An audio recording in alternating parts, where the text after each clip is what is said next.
Welcome back. In this video, I'm going to be sharing, a new video.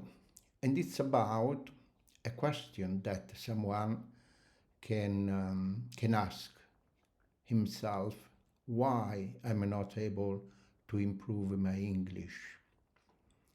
And in this video, I'm going to try to focus on the reason why people may not be able to improve his English skill, capability, you know, to become fluent when he needs to have a conversation, particularly with a native speaker or with other people who are able to speak English in a better way. So, um, in this video, we will see why there are, different reasons that, need to be taken into account in order to be able to speak English.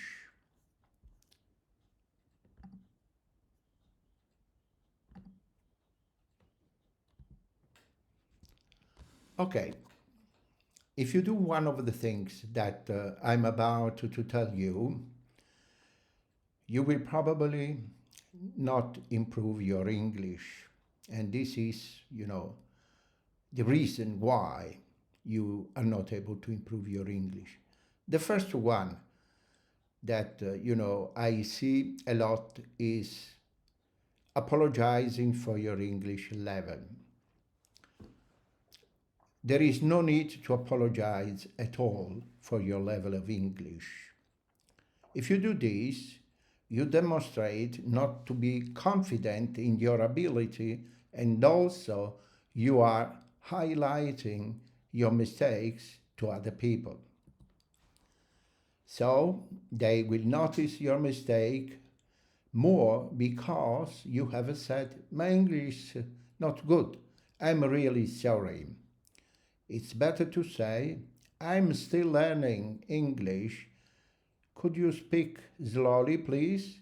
If you are having a conversation with someone who is speaking very fast. So, this leads into the next point, which is worrying about making mistake. So you don't need to to be worried about making mistake. Everyone makes mistake. I also make mistakes, and probably watching some of the video you have noticed these mistakes. So, no problem. Don't worry about it. Mistakes are a great way of learning. Also, many native people will not notice your mistake unless you apologize for them, and they will notice them more. So, the key point here is to practice as much as you can, as possible. Even if you do make mistake, any kind of a practice is a good practice. So, you don't need to compare yourself to another English learner. If you compare your ability with another person's ability, then maybe you may feel sad or upset that you are not at the same level with that person. However, you don't know, for instance, how long this person has been studying English, or you don't know what their experience has been studying English. Or that person may have been lived in some country where they had the opportunity, to speak English with the local. So don't compare yourself to anyone, but practice with those people that are better than you. And you can take this opportunity because you can learn from them. as well as native speaker too.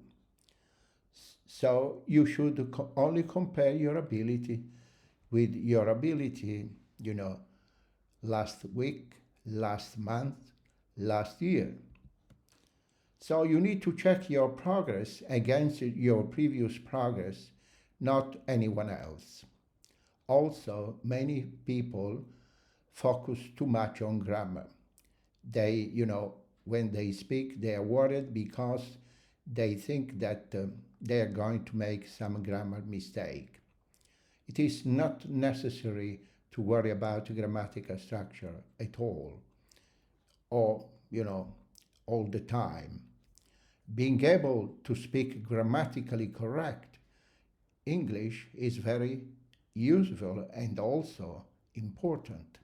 However, I do think that it's more important to speak out and to practice.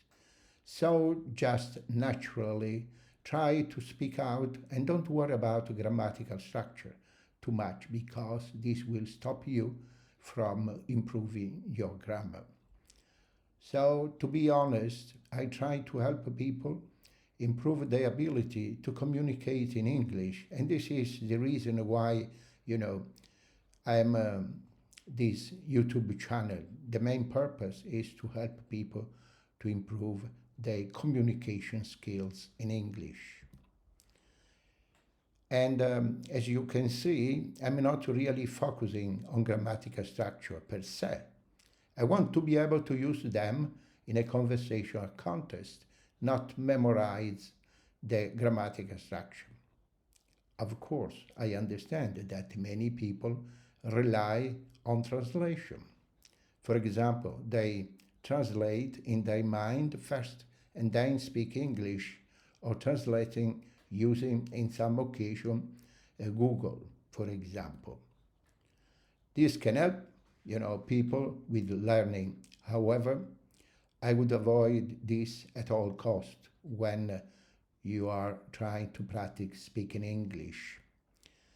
It will not help you improve because you are relying on a tool rather than yourself.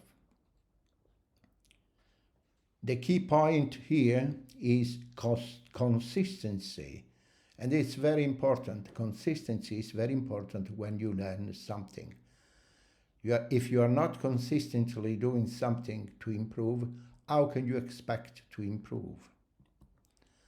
So you need to set aside at least 20 minutes in one day. If you do this consistently for 1 year, you will actually be much better than many other people learn English. So the question is, do you have a spare 20 minutes a day? The more we repeat, the more we learn. And the last one I want to mention is unrealistic goals. So you cannot become a fluent English in 3 months. It's quite impossible. You may not be able to reach, the level of fluency that everyone expects. You can improve your English in 3 months, no problem. But to say that you have improved to become fluent, it's not possible. Learning a language is a long journey. It takes a long time to build up the vocabulary, to become confident, to build up the confidence to repeat those actions again and again so that you can remember them. You need to set some mini goals that are achievable. What do you want to achieve in 1 month? What do you want to achieve by next year? So you need to set those goals and try to reach them. And I'm here,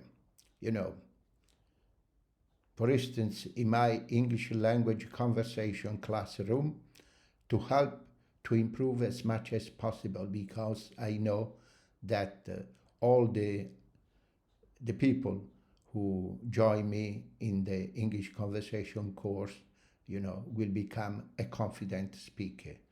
Thank you so much for watching. Bye bye.